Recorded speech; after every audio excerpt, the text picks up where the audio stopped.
topic. In all of the parenting groups that I'm part of on Facebook, this question comes up all the time. We offer free 30-minute consultations to families, and a lot of these parents are reaching out on behalf of their young person who falls on the neurodivergent spectrum. So whether that is learning disabilities or the autism spectrum or Asperger's, whatever exceptionalities or learning differences that they're bringing to the table, the parents are really looking to figure out how to support their young people. So we put together a lovely panel for you this evening, and really excited to share some stories from Gap Year alum who are bringing their own experience to the table today, and are going to share some of their tips and tricks and some of their stories with us. And then we also have Anne, who's going to come and join us as our expert speaker today. This is not my area of expertise, so really bringing in these folks allows us to share more information with all of you. I was a high school teacher, so I do have some background, and a lot of my volunteer was actually working with students with special needs or different abilities, and it's a community that I'm very comfortable with. But from a professional standpoint, this isn't my expertise. So I'm so grateful to all of our speakers for joining us today.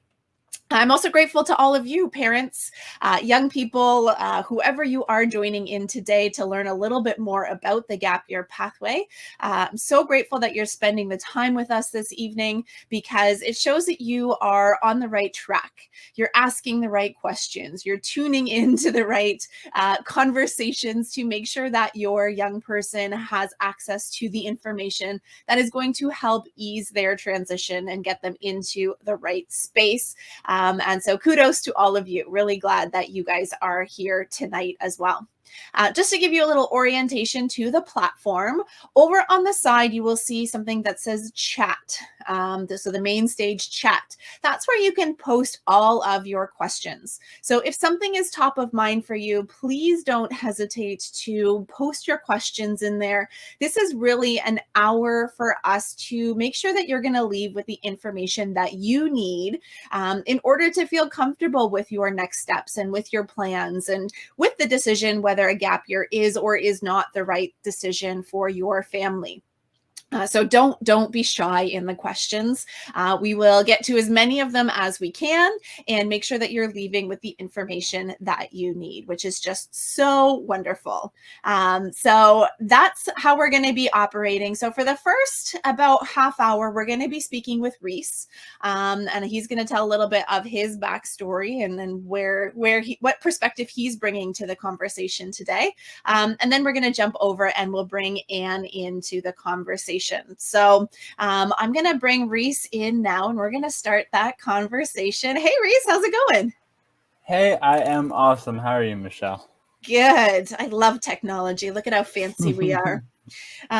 Okay, so you are clearly Reese Fitzgerald, as we can see from your name.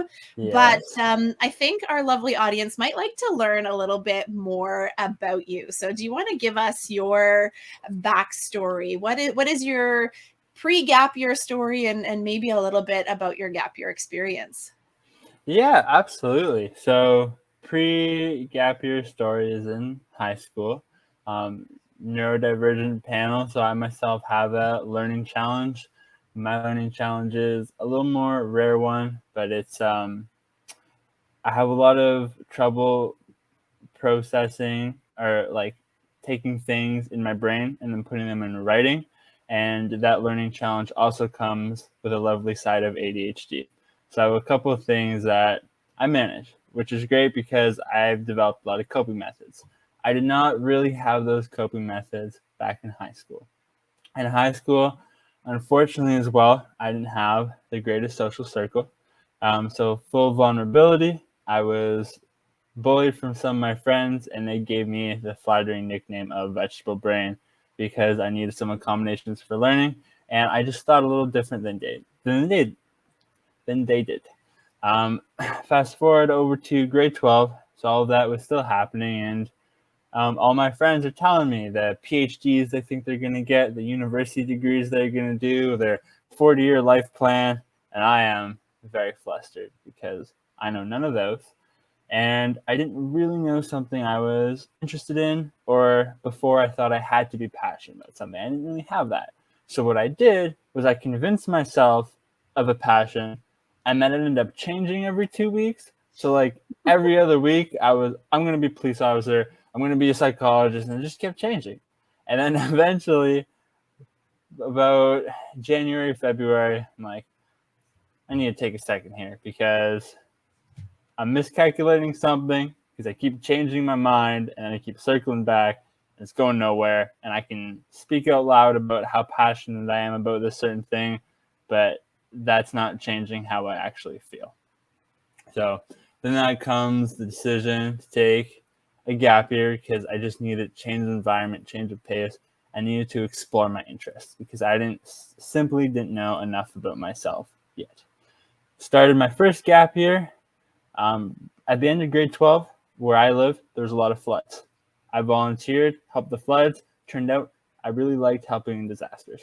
Started my gap year, started volunteering as a personal disaster assistant with Red Cross, because that's what I was interested in. Through my first gap year, I again tried to convince myself of passions, talked myself out, realized I didn't have any, although I almost committed to school for something that, looking back on, it's not me. Took a second gap year because that is just simply what I needed. Last gap year, did forest firefighting, and I am currently in school to be a firefighter, because after volunteering with Red Cross and learning more about myself, I realized more about where I can serve the community the best. So that is where I am right now. I love that. I love your story. Thank you. Thank you for sharing. Thank you for being so transparent about who you are and what led you to where you are today. And let it be known, he is mere weeks, not a week away from graduating. 1 week, yeah. 1 week away. So I think that's something that I want to celebrate you for. I think that's just such amazing to see where you've come. There were a couple of things you said that I want to just touch on before I bring Claire in, and Claire's our other youth panelist here.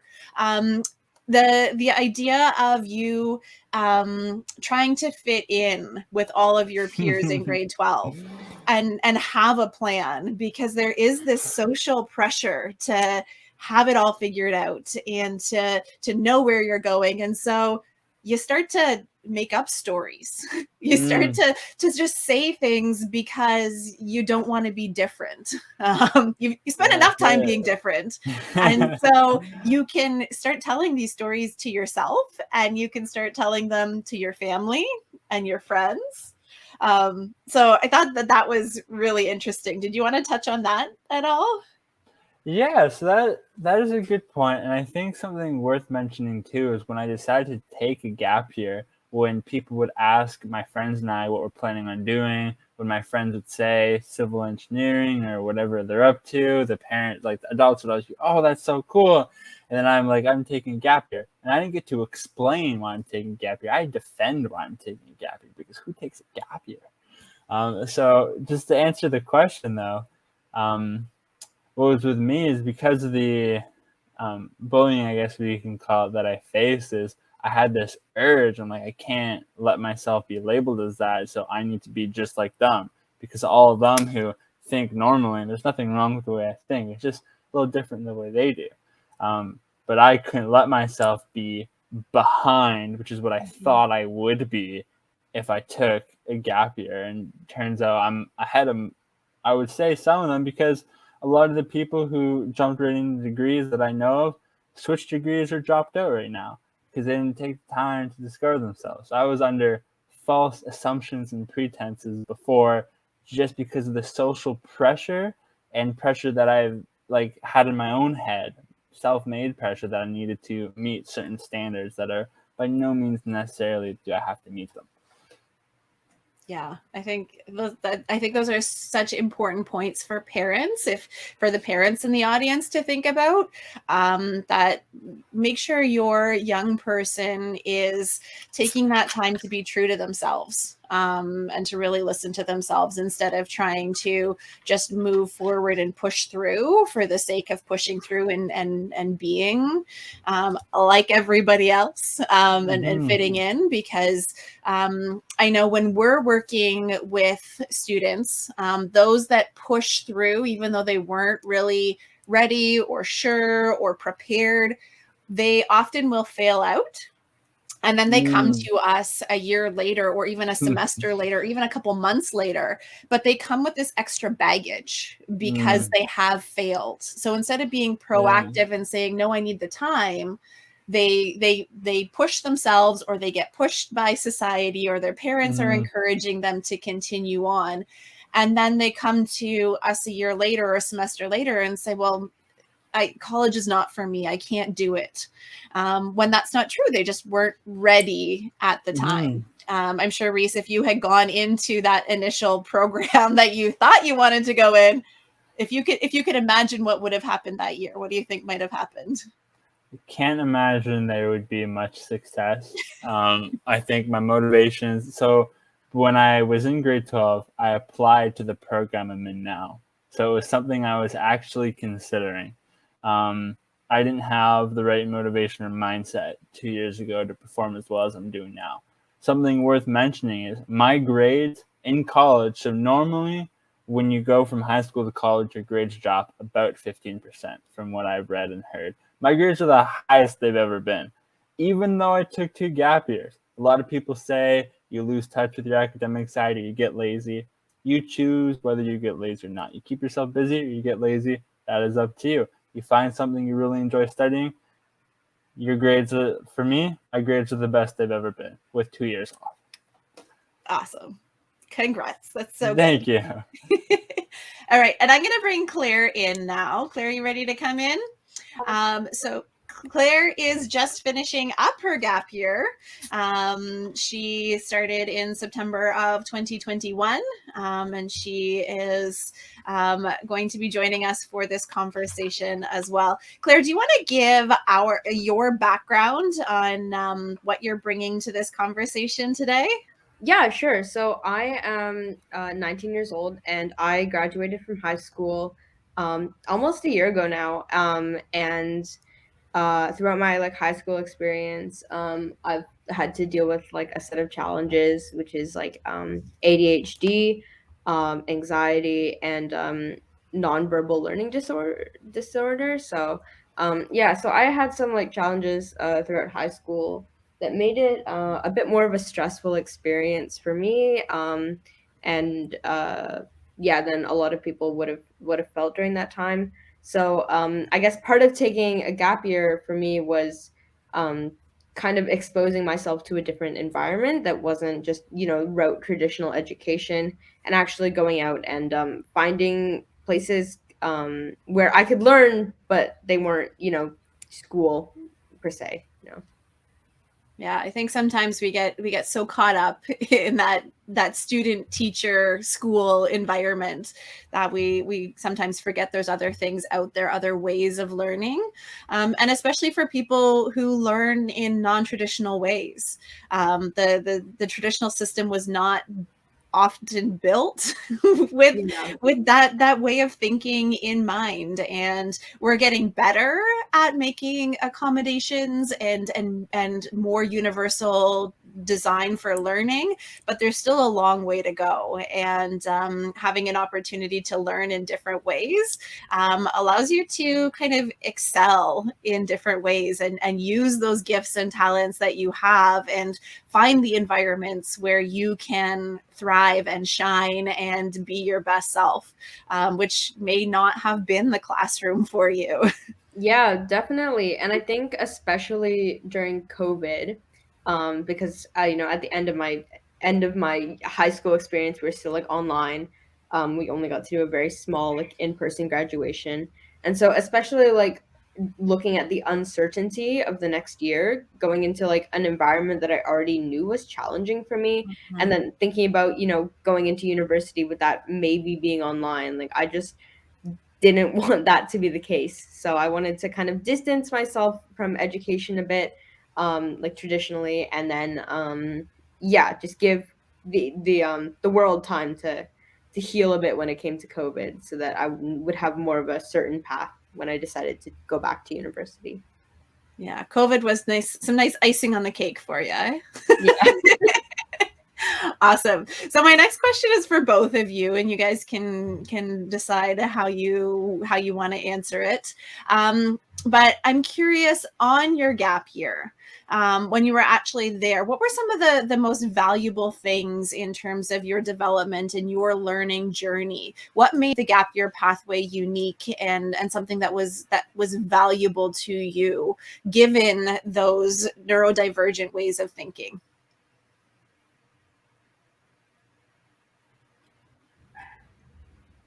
I can go. So I guess the major thing with a gap year was like realizing, kind of, for me, I guess it was just like a lot of like self-reflection, but also like something I realized in high school, was that, although I don't necessarily function the best in this environment, like there are environments that I do like really thrive in. And so it was kind of realizing that the gap year had the power for me to decide, like it gave me the power to decide what type of environment I wanted to be doing my learning in. And I think that that's something very unique about the gap year path. Like, I know, like, I did an internship during my gap year, and I'd done a lot of experiential learning. So that's like, yeah, just something that is not typically offered in traditional school, I guess. And yeah, and also just giving space, and time to think, I guess. And what did that do for your confidence?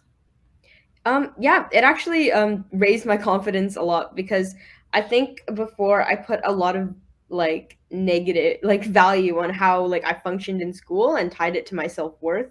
And I guess it's just realizing that like education and university and even high school, is not indicative of anything really. It's indicative of how well you can like memorize some stuff, put it on a paper for an exam, and then shoot it off for someone to mark. And it's not the real world. And so I think my gap year has definitely opened up a lot of my mindset about like what success is. And I'll give you a little hint. University and doing well, like getting 100 or 90s in university isn't part of success for me. So yeah, just realizing that.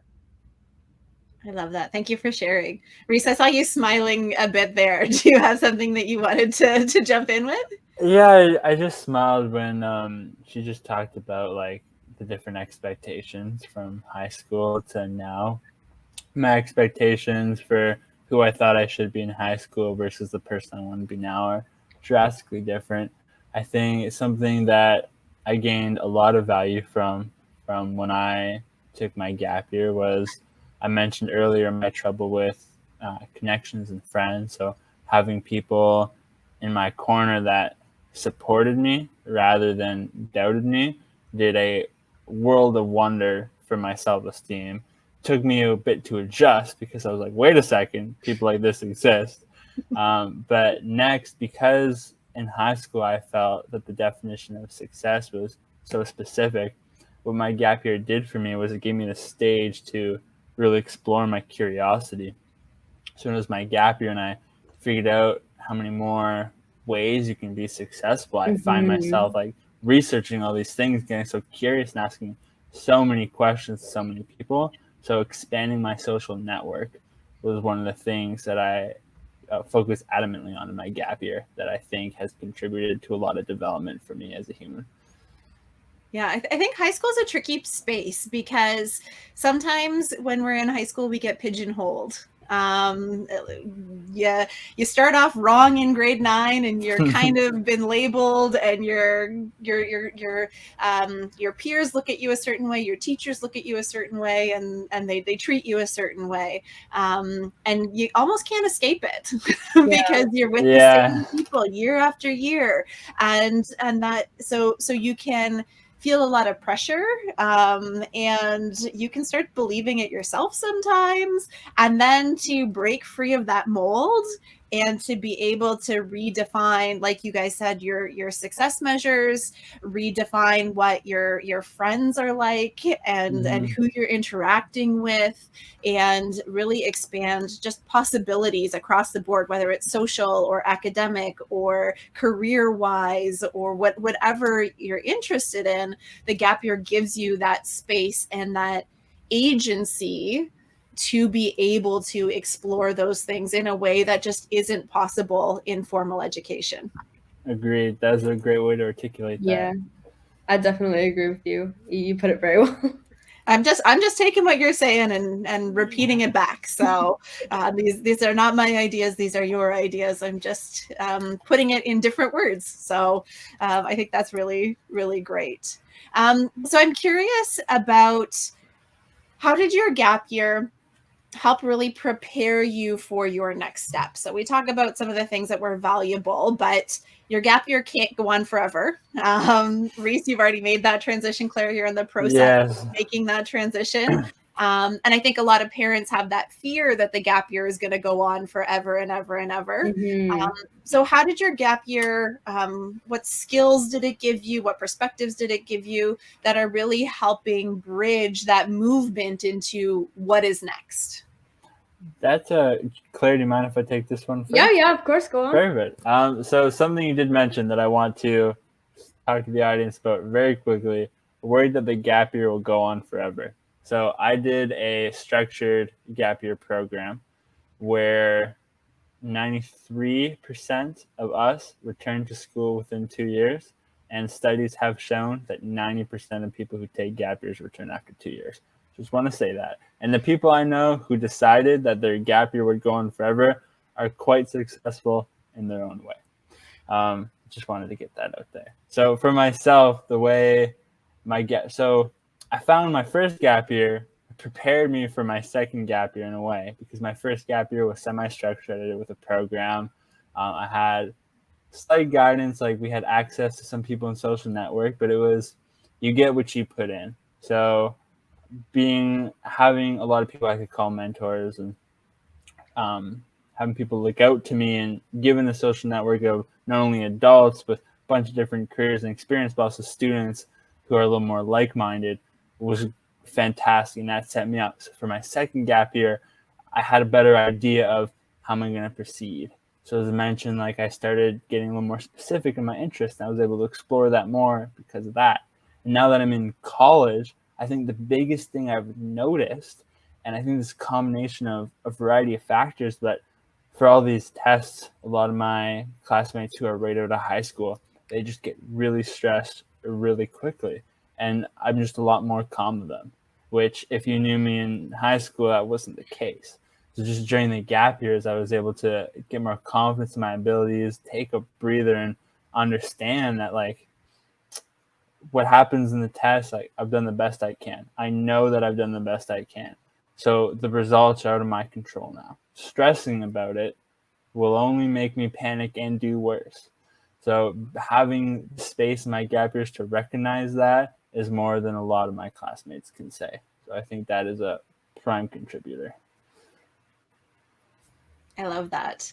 And I want to just touch on a couple of things that you mentioned. You mentioned mentorship, and you mentioned community as being kind of some critical pieces to really being able to be successful in that time. Now, you were part of a program called Discover Year. Yes. And we will, for those of you who are attending live, we do have a booth for Discover Year. So over on the left-hand side, you'll see something that says Expo. You can click on that, and there is all the links to Discover Year. So for those of you who are curious about that, we won't jump in too much because, again, we could spend our whole time talking about that. But for those that are interested, you can check that out later. But I think community and mentorship are really important pieces to seeing progress and not just being stuck in this kind of lonely, hopeless feeling on your gap year, and having those pieces and building them in intentionally can be really, really helpful.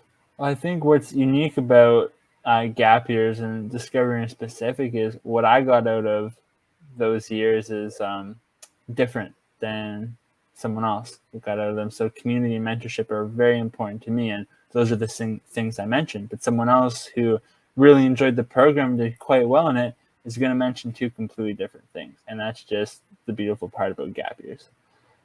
Yeah, I love it. You're making your own curriculum, you're writing your own IEP, and you're figuring out how you're going to implement that. And those are life skills, because when you get your first job, there's going to be no specialist that's going to be there co-creating an IEP for you. You got to learn how to navigate the systems. You need to learn how to advocate for the things, and you need to be able to find experiences and jobs that fit your interests and your abilities and your skills. And so on a gap year, you start to develop that and build the resources and the networks to be able to support you with that. So cool. Claire, do you want to answer that one? Yeah, sorry, would you mind just repeating the question so I can like rephrase it? Yeah. So thinking about, how did your gap year prepare you for your next steps? What did that look like? Yeah, so you said something at the end there that actually kind of encapsulated it. Wait, I prepared it in my head and then I completely just about like, like when we go into the workforce and when we're working in a career, I think the main thing is that it's not like school. It's like a very like different environment than school. And I think one of the big things that my gap year did for me was kind of highlight this, like working like after university, or after whatever education you take to get to where you want to go, it's not going to be the same environment. And so I think it's just learning to thrive in the environment that you're in, but also understanding that it's not the end goal was really important from my gap year. And I know I had a bit of an existential crisis on call with you, because I was like, I'm going into university, but I already know it's like not the place that I will thrive the most. And it's just realizing this and defining some goals for why I want to be in university. And then kind of also thinking about other pathways to get to my end goal of going into a career that I'm interested in. So yeah, I'm not sure if that made sense, but I hope it did. No, that's great. I love it. And so we're going to be wrapping up our time, and we're going to be bringing Anne in a second. If folks have questions for Reese and Claire, please pop them into the chat about their experience, or any questions you have for them. Don't hesitate to pop those questions into the chat. They're more than happy to answer them. And they'll stick around behind the scenes for a little bit. Yeah? Yep. Okay, absolutely. Cool. And answer those questions, and then maybe at the end, if we've got a couple minutes, we may bring you back in. If you have somewhere else you have to be, by all means, take off. That's totally fine too. Finish my exams. I'm all good. Amazing. Any last hints or tips or tricks or words of wisdom that you want to share with young people who have neurodivergent thought paths or different challenges that they may be experiencing, or to their parents? So these are just kind of any words of wisdom that you'd like to share from your head, from your heart, from your body, whatever you've got going on. Yeah. Oh, sorry. Were you gonna? It's all you. Okay. Yeah. So I wrote this. I had this idea.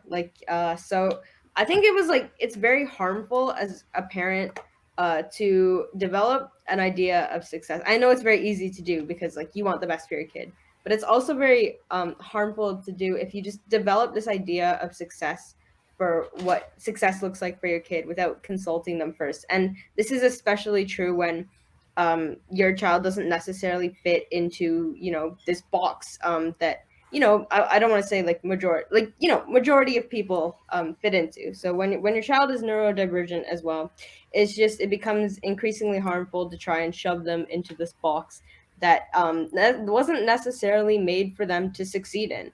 And so I think it's just like keeping an open mind about what happens after high school, like, whether that's going into university or going into college or doing like an apprenticeship. Like just keep an open mind, because university does not equal success. And yeah, and then the other thing I was gonna say is yeah, for students with like neurodivergence, it can be really like stressful, and it can be it can take a toll on you. And even if you don't have like some explicit like mental health disorder, it's just like exhausting. And so, if anything, a gap year can be a great opportunity for you to develop, mature, take a break from this kind of environment that you've been in that wasn't necessarily the best for you. So, yeah, I wish you the best of luck if you are like going into your gap year, or whatever. Amazing. You are a wise woman, Claire. Thank you. Thank you for sharing that with us. Reese, what do you have as your parting words of wisdom? Yeah, so I hesitate a little bit to give advice just because I find advice can be very autobiographical, but I think something worth just keeping in the back of your head for the students is your path doesn't have to be what your friend's path is. And that's something it took longer than I wish it did for me to figure out. Your path might be different, it might be the same, but you might have different obstacles. And that is okay because you're going to find a way to cope with that. And it's just putting your mind to it and recognizing it. Like what I did is I decided like early on in high school that, oh, my friends only have to study for 30 minutes. That means I only have to study for 30 minutes. I needed to study for an hour. But when I realized that I had different strengths, my friends don't have as like I'm a lot better at starting conversation, making friends than they are. So that is my strength that they have to work on. And just recognizing that my strengths are elsewhere rather than where my friends are just really helped me. I love that. Yeah, and I think that gap year allows a lot of space for exploring that and to be able to put it into practice too. Because sometimes we hear from teachers or parents that yeah, Reese, like you may be flunking out, but like you're really good at making friends. And sometimes that doesn't feel good in that specific environment. But when you get out into your gap year and you can actually live in your zone of genius, and you can feel how those things are true strengths for you, and realize that there is space for that in the world, and you can have that definition of success and be successful in your own way with your own strengths. I think is a really empowering place to be, and one of the reasons why I'm so passionate, regardless, neurotypical, neurodivergent, across the board. This is just a great gift that you can give your young person, is that ability to find their space to excel, which I think is just beautiful. Awesome. Well, I'm so excited that you guys were here. I'm so grateful for your vulnerability and sharing some of your story with us today. And I'm sure all those folks tuning in and those watching the recording are going to resonate so much with what you're saying. So thank you for being with us. Thank you for sharing your stories. And I'm going to just put you back into the backstage. And if questions pop up in the chat, feel free to answer them. And once again, thank you so much for being here. Sounds good. Thank you very much for having us both. Yeah, thank you very much for having us. Awesome. So we are going to transition and we're going to bring in Ann Borden, and she's going to be chatting with us from an expert point of view, which is really exciting. Now, clearly, Reese and Claire are exceptionally articulate and have done such an incredible job representing themselves. And we know that neurodivergence and learning exceptionalities and everything comes on a spectrum. So I think it's important to keep that in mind as we're learning about this and as these folks are sharing their stories, that your young person or you might experience life differently, and that is totally fine. But I think there's a lot of really solid nuggets in there that we can apply, no matter who you are and no matter what you're bringing to the table. So I'm really, really excited to bring in, and I'm going to add you in here. Hello, Anne. How are you? I'm good. I'm on holiday right now, so it's a little. There's a cat. Look. Yeah. Hi, Kitty. Welcome to our conversation. Well, thank you for joining us on your holiday. I'm super excited to have you here and have you chime in on this conversation. So maybe would you mind giving us a little bit of background as to why should people listen to you today? what expertise are you bringing to this conversation today? Yeah, sure. So I'm from Autistics for Autistics. We're an autistic-led advocacy group, and we're Canadian. We work mainly in Ontario. And is my audio okay, by the way? Okay, cool. Yeah, so we work mainly in Ontario, and we do education, advocacy, and also political work in terms of increasing access for people, and especially people who are non-speaking or have various access needs related to being autistic in education, housing, education, housing, employment, and healthcare. So that's kind of the work that we do. I love it.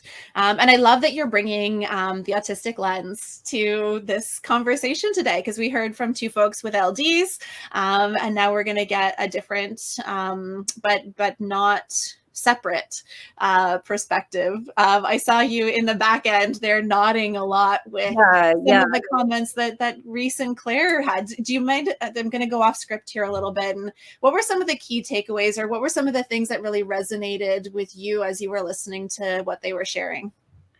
Well, I was really, really happy to hear the experiences of people who really benefited from the gap year, and, having that moment to kind of rest and reset and reflect, and reflect too, and develop like a sense of self, not a sense of self, but a sense of self-confidence, and just feel more ready, and also have more of an understanding of what the plan might be, instead of this idea of pressure, being pressured into a certain plan. I think that really resonated for me when I think it was Claire and maybe also Reese were talking about parent pressure, and how parents have an idea of the trajectory that their kids are going to go on, but it's not necessarily where the kid wants to go. And there needs to be a lot of communication about that, so that people can kind of get their best quality of life. I like that. I like that you said the best quality of life, because it's not a one size fits all piece. And as a parent, like, I just want to honor right off the bat, we all want our kids to be happy, healthy, and successful. And like, that's what we want for our kids, period. It doesn't matter who they are, what they're bringing to the table. But it's a matter of what we heard both Reese and Claire talk about, that definition of success. And what is that quality of life? What is going to make that young person feel happy, healthy, and successful?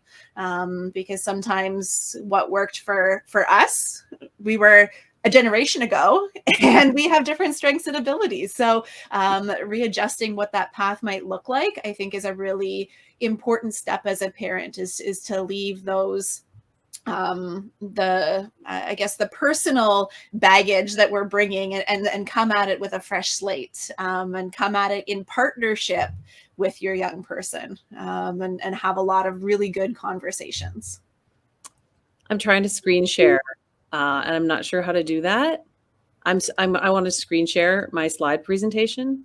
And is it not letting you? What do I do? I clicked on share. And it's not allowing. It's not allowing. For some reason, am I not allowed to share? Maybe, or it should. Firefox would like to record this computer screen. Open system preferences. I thought screen sharing was just like Zoom here. No, it should be. What do I? Okay, maybe Firefox is doing something funny. Okay, can you see it now? No, let me try doing this. Okay, hold on. It would be share screen, right? Yeah.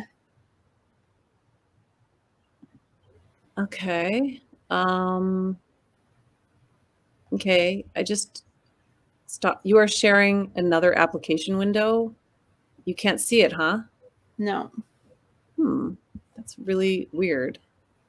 I'm used to using Zoom. Yeah, Never this used is this before. So when I say, slides, you have no slides. Okay, so that's not it. I'm clicking share screen. And then I click share screen again, and then it's not doing anything. Is there something in settings or system preferences? I can't close Firefox and reopen it without ending my session. losing. Yeah. Do you want, is it something that you can send to me directly? Yep, I'll do that right now.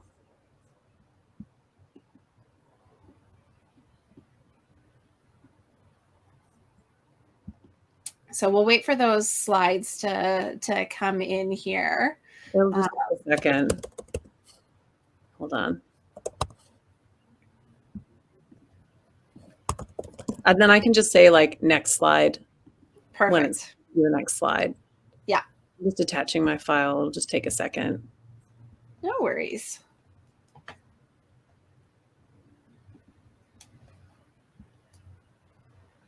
Okay, you should be getting it soon. I've sent it. Okay, perfect.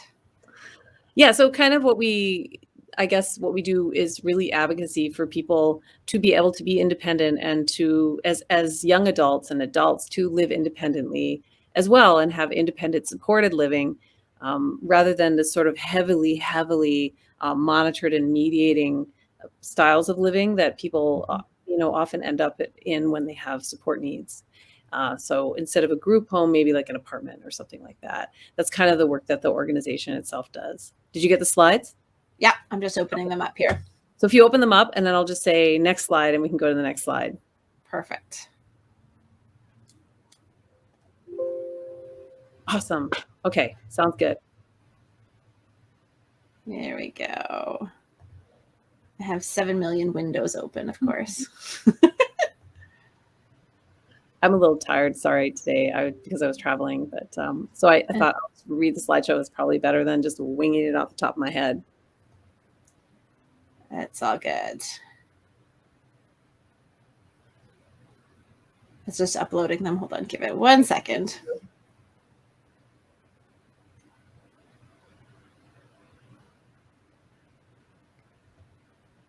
Okay. Aha, there you go. This is obviously supporting autistic youth in a gap year, and the name of our organization is Autistics for Autistics Ontario. We're an autistic-led advocacy organization. Next slide. Neurodiversity and autistic acceptance, and this is just basically a primer or an intro to the concepts of that you would apply no matter how you're helping someone or working with someone, whether you're a parent or someone else. The main point that we really try to stress in the organization is that autistic youth are like other youth. They want to become independent. They want to try new things. They want to do what their peers and friends are doing, and they want to build a future as an adult. It's not any different just because someone is neurodivergent or autistic. The idea of supported independence is what I was talking about before, is that people have different support levels of support needs to reach their goals. But no matter what the level of support needs is, everyone has the right to supported education, independent living, and also to adventures and opportunities, which is one of the great things about a gap year. All right, next slide. So respecting autonomy, basically, and this is something, again, that it would seem like common sense, but it isn't always. And I'm sure parents have pushed up against this and students themselves have pushed up against this when dealing with schools or agencies, that autistic youth of all levels of support have rights. The right to say no and the right to say yes, the right to try things and the right to take risks and the right to get a second chance after trying something.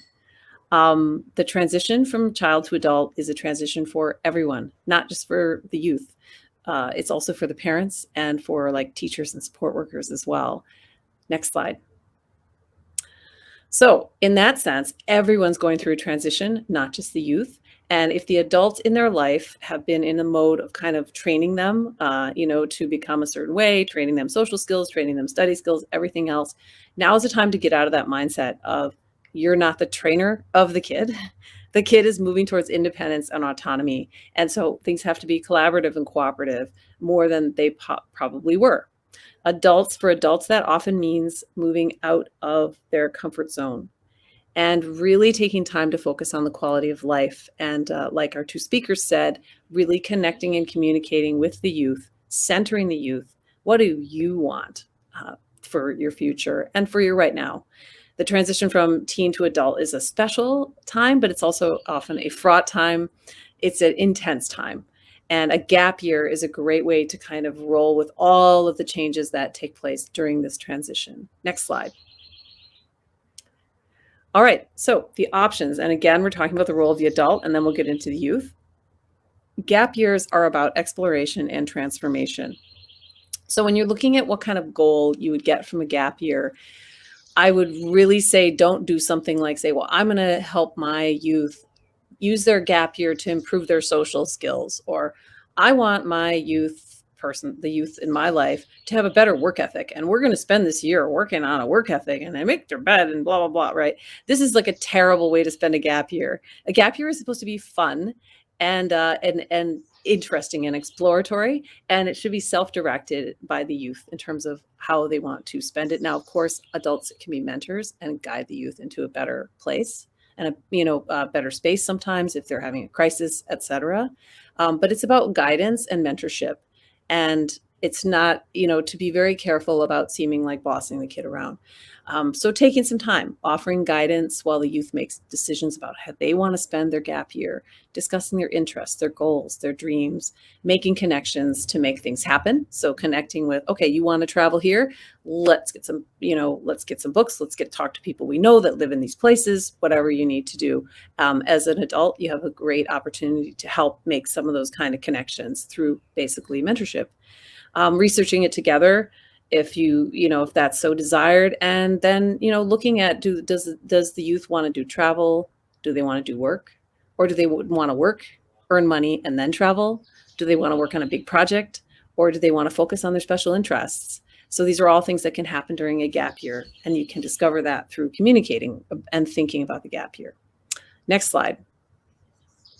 All right, so the options I just said: working to earn money for the goal, having an adventure, taking time to consider future plans, which our speakers talked about, really thinking about where do I want to go? Like, I don't have to decide right away in grade 12 when there's so much other stuff going on, right? Do I want to work? Do I want to travel? Do I want a higher ed program? How long do I want to wait before I do a higher ed program? Gap year is a time sometimes just to relax and recover from senior year of high school and from the public school experience, and to make that transition. So the expectations don't have to be super high. Like, you don't have to visit 6 countries in Europe in your gap year. You can chill in your gap year, or you can have a job and make some money for school, or you can take one trip and go to one place, or whatever it is. All of our life experiences give us new insights and skills. And then the gap year really is meaningful through the external experiences, but also through the internal experience of the gap year. Next slide. Okay, so planning. For an autistic traveler, these would be my recommendations, and I've done a ton of traveling. So they're based on like a lot of traveling and also experiences of other people in our group. The sensory issue, I think when you're planning a trip, you need to look at identifying any sensory things that might create like a lot of conflict around sensory stuff. For example, flight delays or noise. Thinking about, okay, well, how can I plan my travel to make it less stressful? Am I going to make longer connections between my flights so that when I'm in my connecting airport, I don't have to be running, to catch my plane or whatever? Am I going to travel by train? Am I going to really look and study and see how reliable the travel times are so that I can be prepared? For example, when I went across the country on the train across Canada, I booked extra nights in some places when I did stayovers because the trains ran so late, and it was really common. So looking into that, studying, and if I hadn't done that, I would have been sleeping on the floor at the train station, and I didn't want to be doing that, especially not more than once. And so there are a lot of these sort of realities as you read people's experiences. You can help to prepare to avoid sensory hell. Communication would be another thing, which would be, identifying needs and making a plan. For example, someone who uses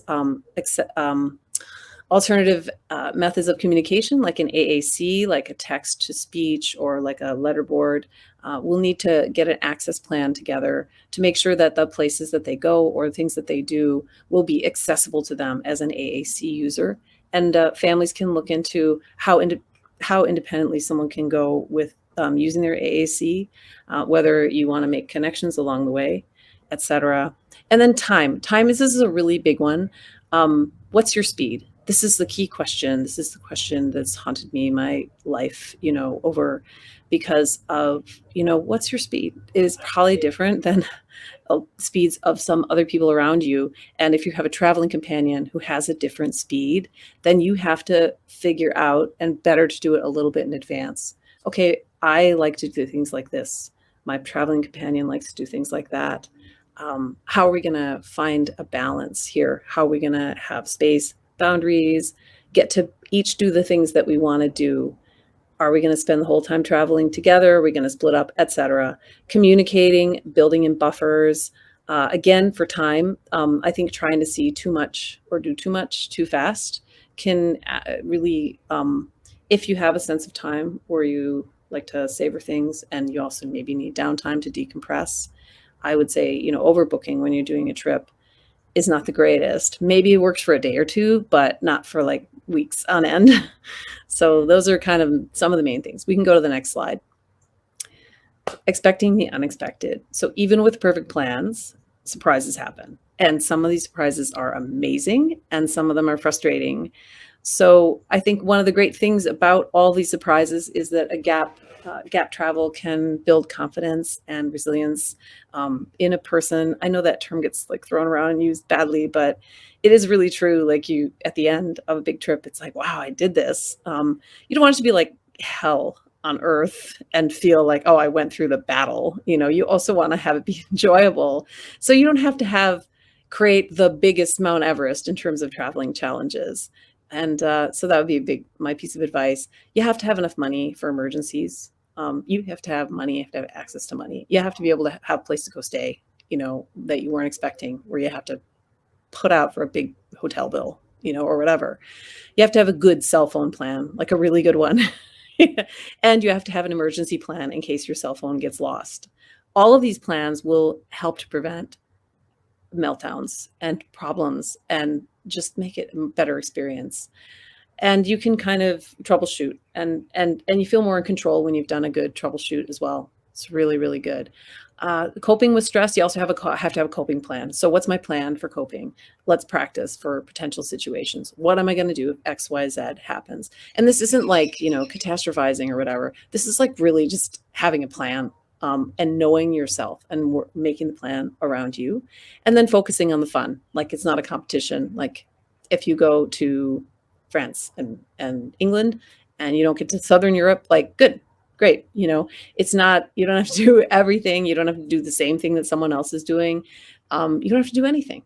It's all about you. Your gap year is all about you. So, and you are the one that matters in the gap year. So that's kind of my advice. We can go to the next slide.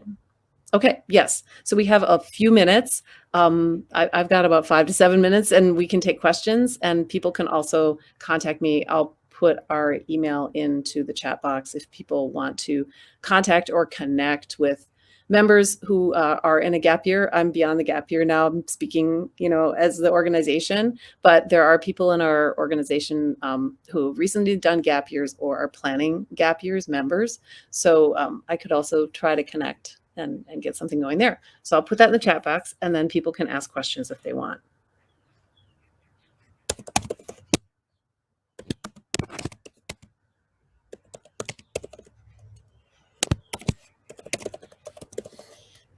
I was talking away with my mic off. I was just thanking you for sharing all of those tips and tricks and ideas and bringing so many things to the forefront, which I think is really just so wonderful to have. And the other thing that I wanted to just highlight for folks is that when we're talking about travel and experiences, always think about it in like steps. Your young person might not be ready to go to France or go to Australia or go to Japan. Maybe we need to get them to a place where they're a little bit more comfortable. So what are using all of those tips that Anne shared, we can look at that on a different scale. What I talk to a lot of families about is just getting them to live on their own for a bit. Like maybe if they want to build independence, maybe that's one of their goals. Rent an Airbnb down the street, and work on all of those pieces with a little bit of a safety net there. And then once they're confident and once they have the skills to manage, then maybe they want to go and they want to go do it in another city where they have a relative. And then when they're ready for that, then maybe they want to go to somewhere where they know nobody and have those experiences where they're developing skills. But beyond skills, it's also confidence and agency and recognizing like, no, I can do this. And I think that that's a really powerful thing that a gap year can teach young people, is that they are capable and they are going to be able to problem solve. And if we give them those opportunities to prove that to themselves, I think that goes a really, really long way. And in some cases, they also prove it to their parents. I don't want to say that out loud, but happens. I think the big learning curve is for parents, and you know, I don't think it's always about the kid believing in themselves so much as the parents being able to believe in the kid and let go. And you know, I saw it happen recently where I'm consulting on a project that's working with high support needs kids, and there's this one kid there, and he I think he's just recently turned 18, and he talks a lot. He was talking a lot about drinking and, you know, having my first drink and stuff like that. And the people running it were asking me like, well, why does he keep talking about this? Is it because, you know, he knows that his parents don't like him talking about it, or is it because this or that? And I go, wait, how old is he? And they're like, he's 18 in 3 months. And I'm like, he's probably talking about it because he wants to have a drink. Like, you know, this isn't rocket science, you know, in some ways. Like, you may not want to hear that actually he's telling you he wants to try drinking, and he is 18 years old.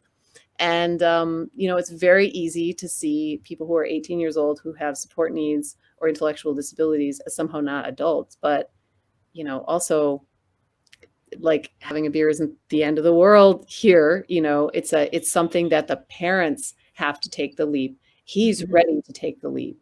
And so it's this letting go factor that you can think, oh, they'll never be able to do this. But every parent that I talk to, as they let their kids, and even, you know, kids with significant support needs and kids with intellectual disability or kids with anxiety or kids with other, you know, issues and conditions, if you build the backup support for when they take the risk, if you got a good cell phone plan and you've got an ability to, you know, hop in if needed, then you can let them go as far as they can possibly go. And 99% of the time, parents are amazed and overwhelmed at how well their kids do, right? With a few supports in place, rather than staying home in the sort of safe cocoon. And so that letting go is a really important, I think, in a way, the gap year is very, very beneficial for the relationship between the parent and the child. If it gets mediated in the right way, and then, you know, there's a lot of learning and stuff, but yeah. Yeah. I'm just checking my notes here, because as you were talking, I was making a couple of notes. I love that you talked about rolling with the transition. Like, transition to adulthood for everyone is challenging. It's not easy as the parent, it's not easy as the young person, and you just have to roll with it. And I think a gap year actually helps with that in a very significant way. Because I talk about a gap year as your risk-free trial on life. There's nothing riding on it. You don't have a bunch of money sunk into a program, or you don't have a bunch of years put into a school or anything. This is your time to experiment, to try things, to be successful at some and to not be successful at some, and to learn, okay, well, if I really want to do that thing I was not successful at, what skills do I need to build to be able to take another attempt at it? And it takes away a lot of that pressure when you're enrolled in a program and you have somebody giving you a grade or a mark or a pass or a fail. There's a lot of pressure to succeed, and really we learn so much from our failures, and that we can learn to navigate that and say, oh, I wasn't able to, I don't know, learn to scuba dive because it was claustrophobic for me. Okay, well, what could I do to work towards getting that? Because that's really important to me.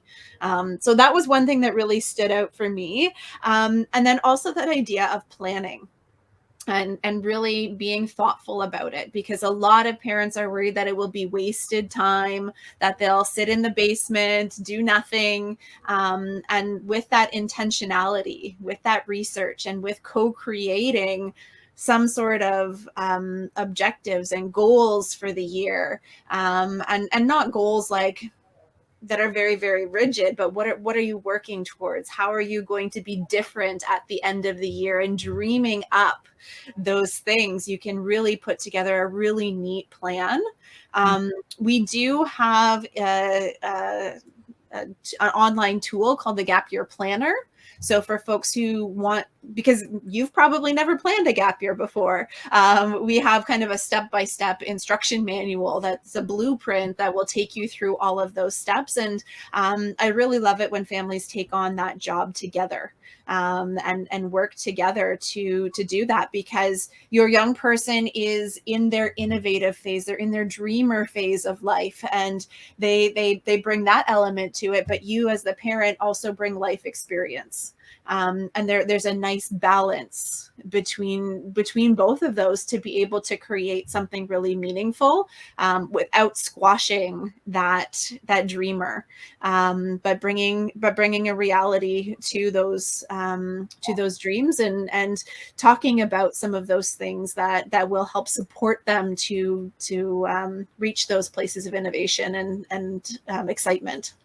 Absolutely. And finding other adults as well, or older youth that have had a similar experience that mentors, because the tendency always is to come in and direct as the parent. And so but this is a point in life where kids usually want parents to be hands off. And so, well, who else could come in? Maybe someone who's done something similar, or someone who has had a gap year, and bringing in mentors. And, one thing that we really encourage in our organization is Autistic Mentors. So someone who's autistic mentoring someone else who's autistic going through something new, like starting a new job or whatever. So there's other ways to go about it. Maybe someone from school, like a teacher who's really liked and respected. You can have a coffee with and talk, right?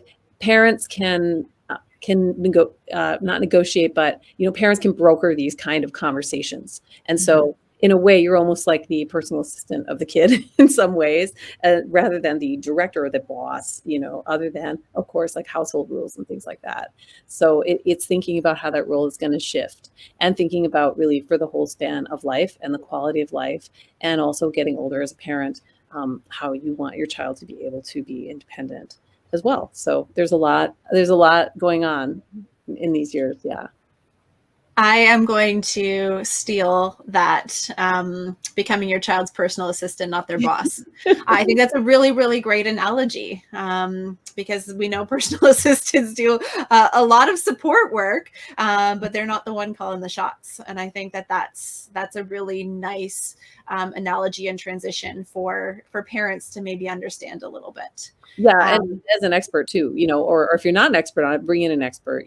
Kids do need guidance, so it's no way of saying don't have guidance, but there's a difference between guidance and pressure, and that's a delicate thing that the parents have to negotiate. But if you want your kid to live independently and be well, with their mental health and everything else, then now's the time to work that all out and figure that all out, and using whatever resources you have to use.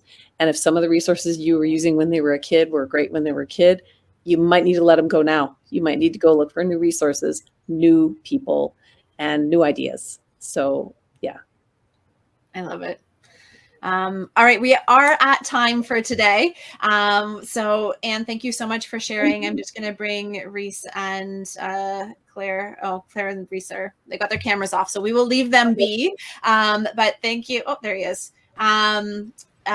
So thank you so much to all of you for joining today. I'm so grateful for your expertise, your lived experience, and your words of wisdom. It is going to support so many families with so many questions. And I'm just so grateful to all of you for being here with me this evening. Thanks, everybody. Thanks, Michelle, for the invite and the awesome panel. It was great. Awesome. And I will follow up with all of you via email. So thank you for your time, and have yourselves a wonderful evening and enjoy your vacation. Thanks. And good luck on your last little bit, Reese, at school. Yes. Thank you very much. Thank you, guys. Nice to meet All you. right. Thanks, Claire. Bye.